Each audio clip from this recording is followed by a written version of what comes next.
Welcome back. తాను ఎదుర్కొంటున్న మానసిక దృష్ట్యా కేసీఆర్ పెద్ద మనసుతో చేయూతనిచ్చారన్నారు జీవన్ రెడ్డి. తెలంగాణ రాష్ట్రాన్ని జాతీయ స్థాయిలోనే కాకుండా అంతర్జాతీయ స్థాయిలో నిలబెట్టారని తెలిపారు.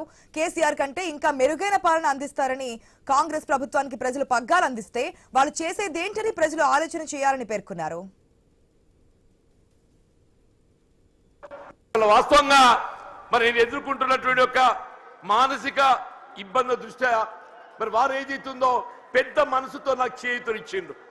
మరి పెద్ద మనసుతో నాకు చేయూతనిచ్చేదితుందో ఇలా ఒక ఉద్యమ రథసారథిగా బీఆర్ఎస్ పార్టీలో చేరి ఇలా తెలంగాణ రాష్ట్ర ఏర్పాటు వాస్తవం వారు దశాబ్ద కాలం 2 పర్యాయాలు ముఖ్యమంత్రి ఏదైతుందో తెలంగాణ రాష్ట్రాన్ని ఇలా జాతీయ స్థాయిలోనే కాకుండా అంతర్జాతీయ స్థాయిలో దాన్ని నిలబెట్టడం జరిగింది.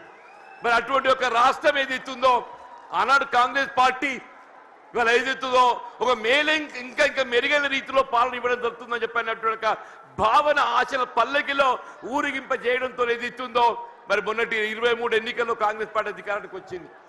కానీ వాస్తవంగా జరిగింది ఏంటి అనేది మనం ఒకసారి ఆలోచన చేయాలని చెప్పి అంటున్నాను. కాంగ్రెస్ పార్టీ తనపై వివక్షత చూపించిందని జీవన్ రెడ్డి అన్నారు. 1999లోనే టీఆర్ఎస్ పార్టీ ఆవిర్భావం సందర్భంగా అందరం కలిసి ప్రయాణం చేయాలని కోరినప్పటికీ తాను కాంగ్రెస్ లో కొనసాగారని వెల్లడించారు.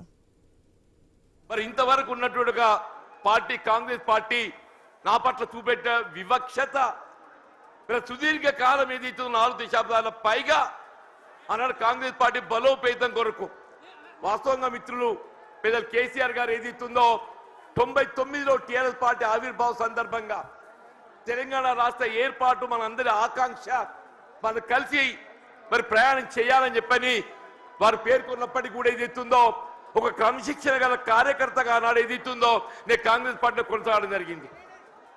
మరి ఇంతవరకు ఉన్నట్టు